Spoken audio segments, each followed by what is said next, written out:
Hello everyone, welcome to magnet brains, जहां आपको 100% free of cost education provide की जाती है। मतलब यहां आपको एक या दो चैप्टर पढ़ने के बाद किसी भी तरीके का कोई पेमेंट करने की नीड बिल्कुल नहीं होती है। सो इसी अच्छी बात से स्टार्ट करते हैं आज की इस वीडियो को। दिस इज बरका Gupta, your computer educator for class 9th, और class 9th book code IT 402 को हम स्टडी कर रहे हैं, और जिसका फर्स्ट पार्ट एम्प्लॉयबिलिटी स्किल्स का first unit that is communication skills को हम कंटिन्यू कर रहे हैं। तो कम्युनिकेशन स्किल्स का फर्स्ट चैप्टर कम्युनिकेशन साइकिल हम पढ़ रहे हैं, जिसमें आज हम डिस्कस करने वाले हैं elements of communication cycle. Yes students, last video में हमने डिस्कस किया था कम्युनिकेशन क्या होता है, उसका इंट्रोडक्शन देखा था, फीचर्स देखे थे, what are the impact and importance of communication, वो डिस्कस किया था। आज की इस वीडियो में कम्युनिकेशन के क्या एलिमेंट्स होते हैं वो हम देखने वाले हैं। ओके, सो क्या क्या एलिमेंट्स होते हैं, जैसे कि मैंने लास्ट वीडियो में भी आपको एक एग्जांपल से भी बताया था कि कम्युनिकेशन करते टाइम हमें जरूरत होती है किसकी, सेंडर पर्सन की जो मैसेज को कन्वे करता है, ठीक है, और रिसीवर की जो उस मैसेज को सुनता है, समझता है, ठीक है, और समझने के बाद में एक रिस्पॉन्स जनरेट करता है। तो बेसिकली इसी को क्या कहते हैं हम, कम्युनिकेशन साइकिल। जब ये प्रोसेस कंटिन्यूअसली वर्क करती है then it is called communication cycle. और ये कम्युनिकेशन इफेक्टिव कब होता है, जब आप क्लियर, कॉन्फिडेंट और कंसाइज वे में हर चीज को समझाते हो, लिसनर उसे ध्यान से समझता है, ठीक है, तब ये कम्युनिकेशन इफेक्टिव होता है। ओके, सो इतना हम पढ़ चुके हैं। आज की इस वीडियो में हम देखेंगे कि कम्युनिकेशन के कौन कौन से एलिमेंट्स होते हैं। Okay, so communication is a dynamic and a two way process. ये चीज भी हमने डिस्कस किया लास्ट वीडियो में कि कम्युनिकेशन क्या है, एक डायनेमिक और टू वे प्रोसेस है, ठीक है।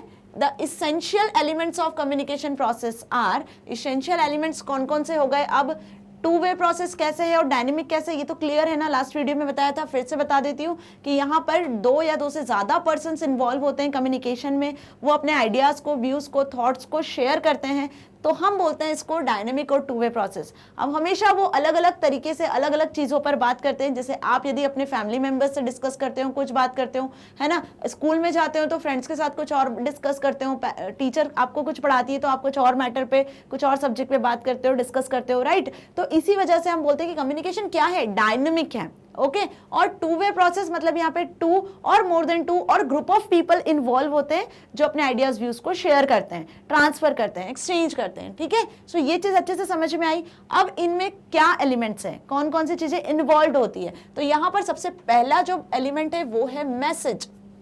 क्या है, message, information to be conveyed. अब मैसेज क्या हुआ, वो इंफॉर्मेशन जो आप कन्वे करना चाह रहे हो, जो आप सामने वाले को बताना चाह रहे हो, जिसके थ्रू आप कम्युनिकेट करने वाले हो, ठीक है, वो मैसेज, वो इंफॉर्मेशन कहलाती है। ओके, सेकंड हुआ एनकोडिंग। अब ये मैसेज जो आप कन्वे करना चाह रहे हो, जो इंफॉर्मेशन आप किसी को बताना चाह रहे हो, वो आप कैसे बताना चाह रहे हो, ठीक है, किस फॉर्म में बताना चाह रहे हो। तो फॉर्मेशन ऑफ मैसेज, आप लिखकर बताना चाह रहे हो, आप इंग्लिश टाइप लेटर्स में बताना चाह रहे हो, या आप बोलकर बताना चाह रहे हो, है ना, तो आप ओरल, रिटन, किस तरीके से उस मैसेज को फॉर्म कर रहे हो, उसमें आप क्या सिंबल्स वगैरह यूज कर रहे हो, तो formation of the message is called encoding. Next देखते हैं, अब ये जो मैसेज है, जो फॉर्म किया गया है, जो इन्फॉर्मेशन आप सेंड करना चाह रहे हो, तो जिस पर्सन के थ्रू ये मैसेज सेंड होगा, एनकोड होगा, वो पर्सन कहलाएगा सेंडर। तो थर्ड एलिमेंट क्या हुआ, sender, the one who sends the message. जो इस मैसेज को फॉर्म किया गया है, जो किसी लैंग्वेज में साइंस वगैरह का यूज करके एनकोड किया गया है, वो पर्सन जब इसको सेंड करेगा तो वो पर्सन सेंडर होगा। Next is communication channel, which is most important. Sender तो इंपॉर्टेंट है ही, जो मैसेज कन्वे करेगा, लेकिन the second one most important is communication channel. Communication channel क्या हुआ, वो मीडियम हुआ जिसके थ्रू आपका मैसेज ट्रेवल करेगा, जिसके थ्रू आपका मैसेज पहुंचेगा, किस तक, जिसके साथ आप कम्युनिकेट करना चाह रहे हो, तो वो पर्सन होगा receiver. Okay, so next element क्या होगा कम्युनिकेशन साइकिल का, receiver, the one who receives the message, जो मैसेज को रिसीव करेगा। अब मैसेज को रिसीव कर लिया उसने, जिस फॉर्म में आपने मैसेज लिखा था उस फॉर्म में उसने रिसीव किया है, देन इसी प्रोसेस को कहते हैं डिकोडिंग। जब वो मैसेज इंटरप्रेट कर ले, ठीक है, जब आपका मैसेज प्रॉपर समझ जाए, इंटरप्रेट हो जाए, देन दिस प्रोसेस को कहते हैं हम डिकोडिंग। अब मैसेज समझ गया रिसीवर, आपकी बात को समझ गया अच्छे से, आपने जिस लैंग्वेज में बोला, जैसे लिखा, जो बोला, वो सारी चीजें समझ गया, तो बदले में अब वो क्या सेंड करेगा इस साइकिल को कंप्लीट करने के लिए, तो नेक्स्ट एलिमेंट क्या होगा, फीडबैक। ओके, जिसे हम कहते हैं response. So this all are the elements of communication cycle, जो हम पहले की वीडियो में भी डिस्कस कर चुके थे कि कम्युनिकेशन साइकिल को कंप्लीट करने के लिए आपको इन सारे एलिमेंट्स की जरूरत होती है। यदि ये एक भी एलिमेंट मिसिंग होगा तो आपका कम्युनिकेशन साइकिल कंप्लीट नहीं होगा, इफेक्टिव भी नहीं होगा। तो इफेक्टिव कम्युनिकेशन के लिए कम्युनिकेशन साइकिल का कंप्लीट होना बहुत जरूरी है। और कम्युनिकेशन साइकिल में जिन एलिमेंट्स का यूज किया जाता है वो ये सारे एलिमेंट्स होते हैं। कौन से एलिमेंट्स होते हैं? कम्युनिकेट करने के लिए आपको मैसेज की जरूरत है, मैसेज फॉर्म होने के लिए जो भी चीज की नीड होती है उसे एनकोडिंग कहते हैं, जिस पर्सन के थ्रू मैसेज भेजा जाता है वो सेंडर होता है, जैसे मैसेज भेज रहे हो आप, किसके थ्रू मैसेज भेज रहे हो वो मीडियम कम्युनिकेशन चैनल कहलाता है, जो पर्सन मैसेज को रिसीव कर रहा है वो रिसीवर होता है, यदि उसने मैसेज सुना है, समझा है, आपने जिस लैंग्वेज में बोला है वो समझ चुका है, उसे डिकोडिंग कहते हैं, और बदले में जब वो रिस्पॉन्स सेंड करेगा that is called feedback. Okay, अब ये कैसे हो रहा है इसको थोड़ा डायग्रामेटिकली समझ लेते हैं। तो आज की इस वीडियो में हम क्या देख रहे हैं? आज की इस वीडियो में हम कम्युनिकेशन साइकिल के एलिमेंट्स को डिस्कस करने वाले हैं और यही हमारी आज की वीडियो का मोटिव रहेगा। यदि एलिमेंट्स ऑफ कम्युनिकेशन साइकिल आता है एग्जाम में तो आपको क्या लिख कर आना है? इन्हीं सारे एलिमेंट्स के बारे में लिख कर आना है, डिटेल में समझाना है। और 110% श्योर हूं कि मैं ये क्वेश्चन आता है एग्जाम में कि क्या एलिमेंट्स होते हैं कम्युनिकेशन साइकिल के, या कम्युनिकेशन साइकिल क्या होती है। तो आज की इस वीडियो में हम देखेंगे कि कम्युनिकेशन साइकिल डायग्रामेटिकली कि कैसे आपको एक्सप्लेन करना है। तो देखो इस तरीके से आपको ये डायग्राम बना के आना है यदि कम्युनिकेशन साइकिल का क्वेश्चन आता है तो, ठीक है, या एलिमेंट्स ऑफ कम्युनिकेशन साइकिल पूछा जाता है तो भी आपको ये डायग्राम बना के आना है। यही तो एक्चुअली कम्युनिकेशन साइकिल है। अब इसमें क्या हो रहा है, जो मैंने अभी आपको बताया कि सेंडर जो है वो क्या करता है, मैसेज सेंड करता है। उस मैसेज को पहले वो क्या करेगा, फॉर्म करेगा, उस मैसेज को वो बनाएगा। कैसे? या तो वो मैसेज को लिखेगा, या वो मैसेज को बोलेगा, या फिर वो कुछ साइंस के फॉर्म में, बॉडी गेस्चर्स के फॉर्म में उस मैसेज को कन्वे करेगा। तो सेंडर जब मैसेज को कन्वे कर रहा है, जिस फॉर्म में कन्वे कर रहा है, तो वो फॉर्म क्या कहला रहा है? जब मैसेज फॉर्म किया जा रहा है उसे हम कहते हैं एनकोडिंग। जिस भी लैंग्वेज में लिखा जा रहा है, ठीक है, हिंदी, इंग्लिश, तमिल, गुजराती, मराठी, जिस भी लैंग्वेज में लिखा जा रहा है, बोला जा रहा है, वो एनकोडिंग हुआ। तो एनकोडिंग को लेकर अब कोई डाउट तो नहीं है अपने माइंड में कि सेंडर मैसेज को एनकोड करता है, मतलब सेंडर मैसेज को फॉर्म कर रहा है। ओके, मैसेज फॉर्म हुआ, ये मैसेज है, ये मैसेज होगा ट्रेवल, ये मैसेज किसी कम्युनिकेशन मीडियम के थ्रू ट्रैवल होगा। अब कम्युनिकेशन मीडियम क्या हो सकता है? जैसे मैं आपको समझा रही हूं तो यूट्यूब के माध्यम से समझा रही हूं, तो यूट्यूब क्या हो गया, एक मीडियम हो गया। ओके, समझ में आ रहा है? इंटरनेट पे आप उसे एक्सेस कर पा रहे हो वेबसाइट्स के थ्रू, तो वो एक अदर मीडियम हो गया। तो कम्युनिकेशन चैनल क्या हुआ? जिस तरीके से मैसेज रिसीवर तक पहुंच रहा है, जैसे आप सभी ऑडियंस हो, आप सभी रिसीवर हो जो मेरी बात को समझ रहे हो, और मैं किस मीडियम के थ्रू, यूट्यूब के थ्रू आपको पढ़ा रही हूँ, वीडियोस के थ्रू आपको समझा रही हूँ, राइट। तो ये मीडियम होता है कि मैं अपनी बात को कम्युनिकेट कर पा रही हूँ, मैं अपनी बात को आपको समझा पा रही हूँ, किसके थ्रू? यूट्यूब के through. That is called communication channel, है ना। सो मैसेज समझ में आ गया, एनकोडिंग समझ में आ गया, कम्युनिकेशन चैनल समझ में आ गया। अब रिसीवर तक, मतलब आप सभी तक मेरी बात पहुंच रही है। अब यदि मैं जिस लैंग्वेज में बोल रही हूँ, हिंदी में, इंग्लिश में, यदि आपको वो समझ में आ रही है तो आप मेरी बातों को इंटरप्रेट कर पा रहे हो, समझ पा रहे हो, मैं जो मैसेज कन्वे करना चाह रही हूं उसे आप अंडरस्टैंड कर पा रहे हो। That is called decoding. तो डिकोडिंग का मतलब क्या हुआ? जिस फॉर्मेट में मैसेज आप तक पहुंचा था उसी फॉर्मेट में आपने उसे इंटरप्रेट किया, आपने उसे समझा।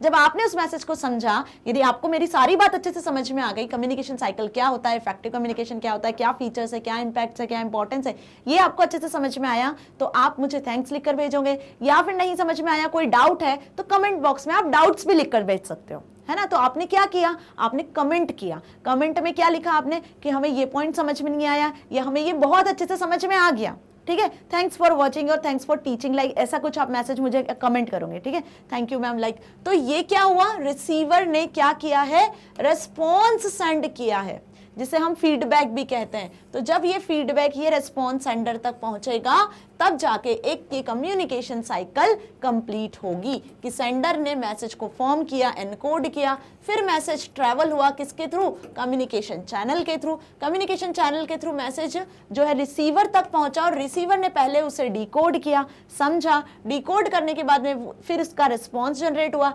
रिस्पॉन्स जनरेट हुआ मतलब वो ही फीडबैक सेंडर तक पहुंचा। ओके, सो ये जो प्रोसेस है ये कॉन्टिन्यूअसली चलती रहती है। अब यहाँ पे ये जरूरी नहीं है कि जो सेंडर है वो हमेशा सेंडर ही रहे।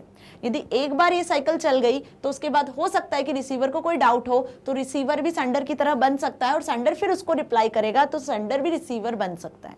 और ये प्रोसेस कॉन्टिन्यूसली चलती रहती है। तो इस तरीके से आपको डायग्रामेटिकली व्यू में ये चीजें बताकर आनी है। एग्जाम में यदि कम्युनिकेशन साइकिल आता है तो this all are the elements of communication cycle.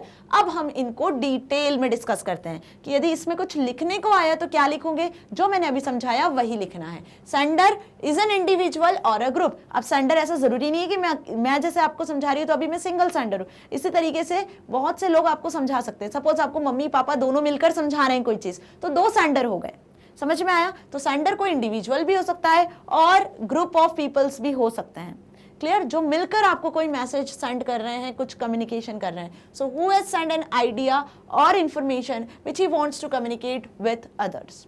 The sender selects the channel based on factors like nature of message। अब सेंडर क्या करता है? चैनल सिलेक्ट करता है कि उसको जो मैसेज भेजना है, जो मैसेज कन्वे करना है, वो कैसे भेजेगा, है ना। उसके लिए उसको जरूरत होती है the kind of audience, receiver की, सिचुएशन की, कि किस कंडीशन पे बेसिस पर उसे कम्युनिकेट करना है, क्या मैसेज कन्वे करना है ना। तो उसको सिचुएशन, ऑडियंस, किसको कन्वे करना है, रिसीवर के भी, बिना रिसीवर के आप कैसे मैसेज कन्वे करोगे, किसके साथ कम्युनिकेट करोगे, right.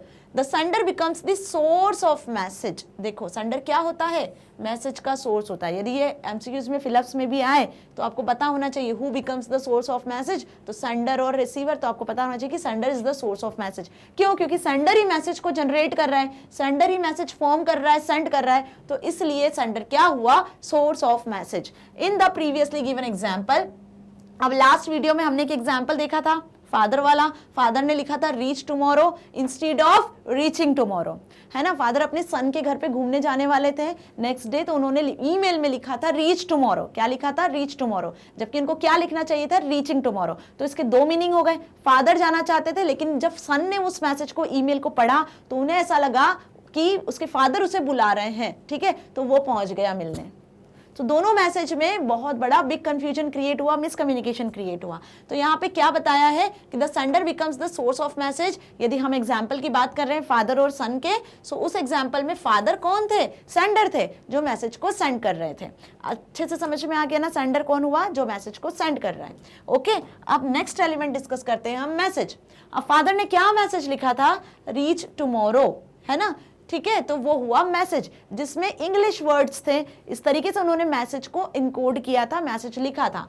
So it is encoded idea send by the sender. Message क्या हुआ? वो आइडिया हुआ जो कि सेंडर सेंड करना चाहता है। The message should be verbal, written और स्पोकन। वर्बल मतलब आपका रिटन भी हो सकता है और स्पोकन भी हो सकता है। और नॉन वर्बल कुछ body movements, gestures, facial expressions, eye contact, tone of voice etcetera. So message जो भी आप सेंड कर रहे हो वो आपका रिटर्न भी हो सकता है, ओरल भी हो सकता है ना, या फिर कुछ बॉडी मूवमेंट्स, आई कॉन्टैक्ट्स, ये सारी चीजें आपके कम्युनिकेशन में ही आती है, आपके मैसेज में इंक्लूड होती है। जैसे मैं आपको समझा रही हूँ, यदि प्रॉपर आई कॉन्टैक्ट नहीं होगा तो क्या आप चीजों को समझ पाओगे? क्लियरली नहीं, है ना। एक चीज मिसिंग होती है वहां पर। क्लियर? आपका टोन ऑफ वॉइस वो भी सही होना चाहिए, ठीक है। यदि मैं कुछ आपको बहुत अच्छे से समझा रही हूँ तो मेरा टोन ऑफ वॉइस भी वैसा ही होगा, ठीक है। यदि मैं लो वॉइस में समझाऊंगी तो क्या आपको वो चीज अच्छे से समझ में आएगी? नहीं। तो जितना एंथुसिज्म के साथ, जितना प्रेशराइज के साथ आप हर एक चीज को समझाते हो, हर एक टॉपिक को एक्सप्लेन करते हो, बच्चे उतने अच्छे से उस चीज को समझते हैं। जैसे कोई इंपॉर्टेंट चीज आती है, कोई इंपॉर्टेंट पॉइंट आता है, तो मेरा टोन ऑफ वॉइस भी बढ़ जाता है और मैं आपको बताती हूँ, हाईलाइट करके वो चीज समझाती हूँ। बॉडी गेस्चर्स, सारी चीजें चेंज होती है, राइट, ताकि आपको समझ में आए कि हाँ ये पॉइंट इंपॉर्टेंट है, इसे हमें नोट डाउन करना है, इसे हमें लिखना है। स्पेसिफिकली मैम ने इस चीज को बताया था, पॉइंट आउट किया था। तो देखो कम्युनिकेशन करते टाइम ना हर चीज, expression, eye contact, tone of voice, body movement, gestures, facial expressions, verbal, return, ये सब मैसेज को फॉर्म करते हैं और ये सारी चीजें इंपॉर्टेंट होती है। इन सब का अपना अपना एक लेवल होता है समझाने के लिए, कम्युनिकेट करने के लिए। Okay, the message in the example is what the father wanted to convey reach tomorrow. तो उस एग्जाम्पल के यदि हम कंटिन्यू करें तो reach tomorrow is the message जो उस फादर ने क्या किया था, अपने बेटे को सेंड किया था। ओके, नाउ एनकोडिंग, अब वो मैसेज कैसे फॉर्म किया गया था। So translation of an idea into a message by the source is called encoding. यदि एनकोडिंग की डेफिनेशन आती है तो आपको यही लिख कर आना है कि translation of an idea into the message, message में आप जो आइडिया को अपने ट्रांसलेट कर रहे हो, जो बता रहे हो, जिस तरीके से लिख रहे हो, वही कहलाता है encoding. The message may be encoded in any combination of mutually understood words. अब उस मैसेज को आप कैसे इनकोड करते हो, आपको ये पता होना चाहिए कि रिसीवर उसको कैसे समझता है। सपोज यदि रिसीवर हिंदी समझता है तो आपको हिंदी में लिखना है, यदि रिसीवर इंग्लिश समझता है तो आपको इंग्लिश में लिखना है। मतलब एक कॉमन लैंग्वेज का यूज करना है, ठीक है, जिसमें आप दोनों कम्युनिकेट कर सको। क्लियर? सो साइंस और सिंबल्स भी हो सकते हैं, कुछ वर्ड्स भी हो सकते हैं, अंडरस्टूड वर्ड्स भी हो सकते हैं। द सिंबल्स और signs used must be clear to both the sender and the receiver. देखो ये सबसे मोस्ट इंपॉर्टेंट लाइन है एनकोडिंग की, कि एनकोडिंग का मतलब ये हुआ कि जिस तरीके से आप मैसेज को ट्रांसफर कर रहे हो वो मैसेज दोनों के लिए, सेंडर के लिए, रिसीवर के लिए क्लियर होना चाहिए, एक कॉमन लैंग्वेज में लिखा होना चाहिए, उसमें कुछ साइन सिंबल्स भी, कुछ वर्ड्स भी आप यूज कर सकते हो, एक प्रॉपर लैंग्वेज में होना चाहिए। While encoding a message one needs to consider what content to include. अब उसमें क्या कंटेंट होना चाहिए, how the receiver will interpret it, जो कंटेंट आपने लिखा है रिसीवर उसको कैसे इंटरप्रेट करेगा, समझेगा या नहीं समझेगा। हाउ इट में अफेक्ट वंस रिलेशनशिप, जो कंटेंट आपने लिखा है, जो मैसेज आप कन्वे करना चाह रहे हो, वो आपकी रिलेशनशिप के लिए कैसा रहेगा, क्या वो उसको पॉजिटिवली लेगा, निगेटिव लेगा, ये सब एनकोडिंग के अंदर आता है। Okay, thus encoding is guided by the nature and the purpose of the communication as well as the relationship between the sender and the receiver. Encoding in this example is transcribing the email. यहाँ पर उन्होंने जिसका use किया था वो था email. Email की मदद से उन्होंने क्या किया था, मैसेज को ट्रांसफर किया था। ईमेल में उन्होंने इंग्लिश टाइप वर्ड्स यूज किए थे, रीच टुमारो, ठीक है, जो उसके सन ने पढ़ा मैसेज, ओके, और उसे समझा भी, लेकिन मिसकम्युनिकेशन क्रिएट हुआ था। ओके, अब कम्युनिकेशन चैनल क्या हुआ, this is means through which the message travels from the source to the receiver. Source से, सेंडर से जब कोई मैसेज रिसीवर तक पहुंचता है तो जिसके थ्रू पहुंचता है, जिस मीन्स ऑफ हम बोल सकते हैं जिस मीन्स के थ्रू पहुंचता है वो कहलाता है क्या, आपका communication channel. So channel should be either oral और अ रिटन। चैनल ओरल भी हो सकता है, रिटन भी हो सकता है। With the advancement in the technology visual channels are now becoming more common. अब टेक्नोलॉजी जैसे जैसे आते ज्यादा बढ़ती जा रही है तो विजुअली सारी चीजें ज्यादा अच्छे से अंडरस्टूड होती है।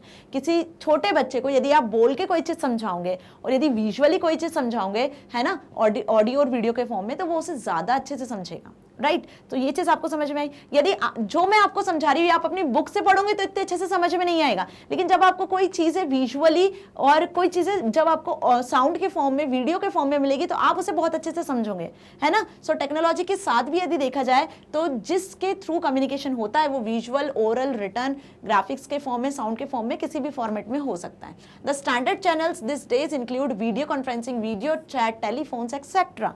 और नाउअडेज टेक्नोलॉजी के साथ में बहुत सारी चीजें आ चुकी हैं कम्युनिकेशन के लिए। बहुत सारे एप्स होते हैं, बहुत सारे सॉफ्टवेयर्स होते हैं जिनका हम यूज करते हैं कम्युनिकेशन के लिए। रिटर्न फॉर्म्स इंक्लूड, ये तो ओरल हो गया, ओरल में आप वीडियो कॉन्फ्रेंसिंग, वीडियो चैट का यूज कर सकते हो, टेलीफोन का यूज कर सकते हो। लेकिन यदि रिटर्न की बात करें तो रिटर्न में टेक्स्ट मैसेजेस होते हैं, जैसे व्हाट्सएप, इंस्टा का आप यूज करते हो टेक्स्ट मैसेज करने के लिए।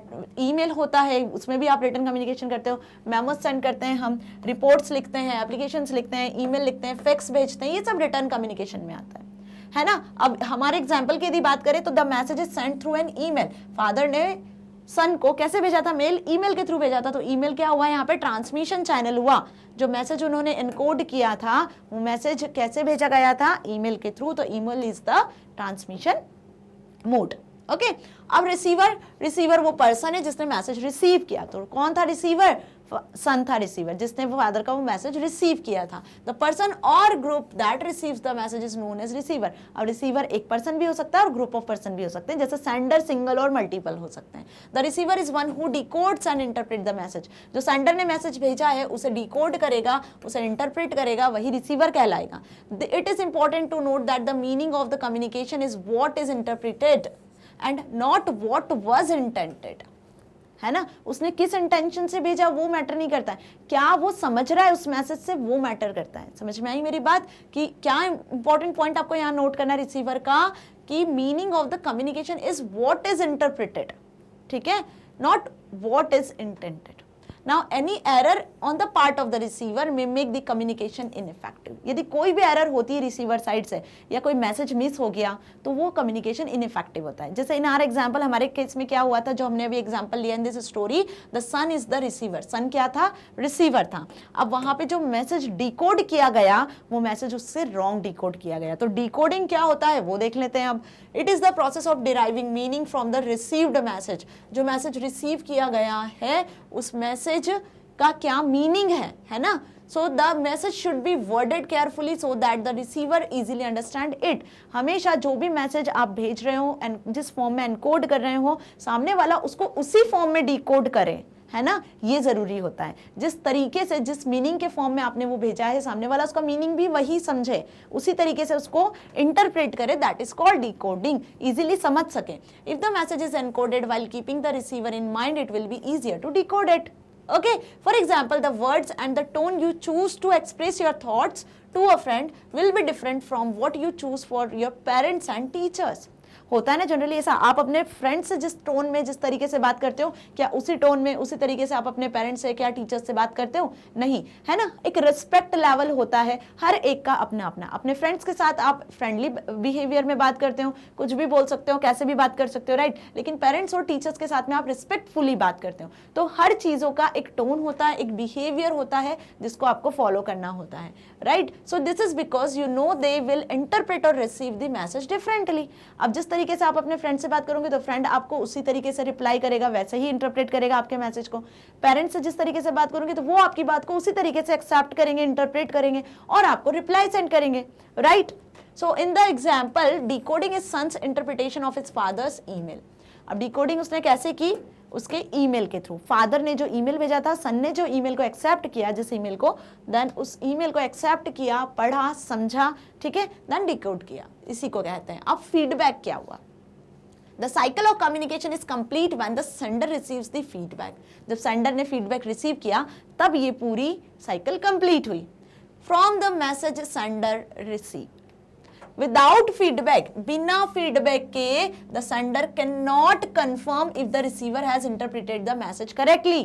समझ में आया? यदि आपने रिस्पॉन्स सेंड नहीं किया तो सेंडर को ये नहीं समझ में आएगा कि उसने जो मैसेज सेंड किया था वो रिसीवर को समझ आया या नहीं आया।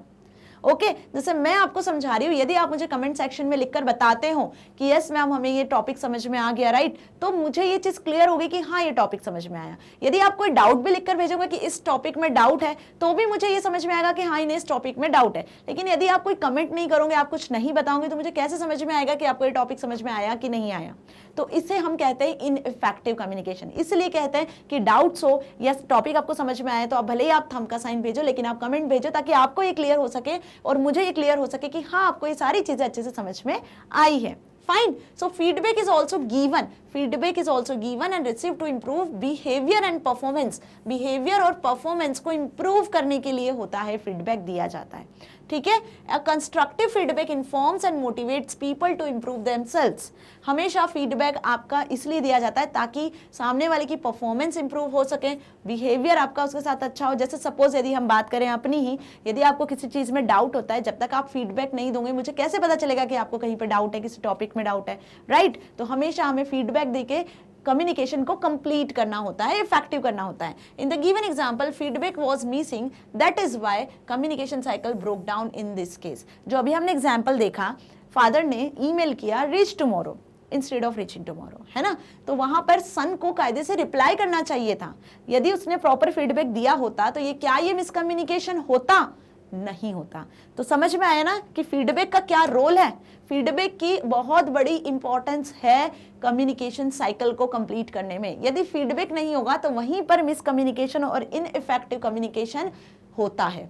Okay, so the entire cycle of communication will start all over again if the sender feels that message was not understood correctly. Okay, this can be easily understood with the given communication process. अब ये communication process का जो cycle है उसका पूरा overall diagram है। यहाँ देखो आप, सेंडर है, ठीक है, जिसने मैसेज इनकोड किया, मैसेज पहुंचा, रिसीवर ने मैसेज को डिकोड किया, डिकोड करके उसने फीडबैक सेंड किया। जब उसने फीडबैक सेंड किया, उसने कुछ भेजा, तो सेंडर फिर उसको डिकोड करेगा, देन वापस उसको रिसीवर एनकोड करेगा और ये प्रोसेस अगेन एंड अगेन चलती जाएगी। ओके तो इसी को कहते हैं बेसिकली कम्युनिकेशन साइकिल। तो कम्युनिकेशन साइकिल में कितने एलिमेंट्स हमने देखे, sender, message, encode, communication channel, receiver, decoding and feedback. So this all are the elements of communication cycle. और होप आपको ये सारे एलिमेंट्स अच्छे से समझ में आए, जिसको हमने एग्जाम्पल के साथ भी देखा। अब यदि एग्जाम में क्वेश्चन आएगा तो आप इसको लिख सकते हो, ठीक है, आप इसको खुद से भी आंसर को लिख सकते हो, जरूरी नहीं है कि बिल्कुल बुकिश लैंग्वेज में ही आपको आंसर लिखना है। यदि कॉन्सेप्ट क्लियर है तो हम इस आंसर को बहुत अच्छे से लिख कर आएंगे। फाइन। सो मैग्नेट ब्रेन्स आपको 100% free of cost education provide कर रहा है, किंडरगार्टन से लेकर क्लास 12 तक। होप आपको आज का वीडियो अच्छा लगा। सो मिलते हैं हम नेक्स्ट वीडियो में इस चैप्टर के नेक्स्ट टॉपिक के साथ। Till then stay here, stay happy, thank you so much.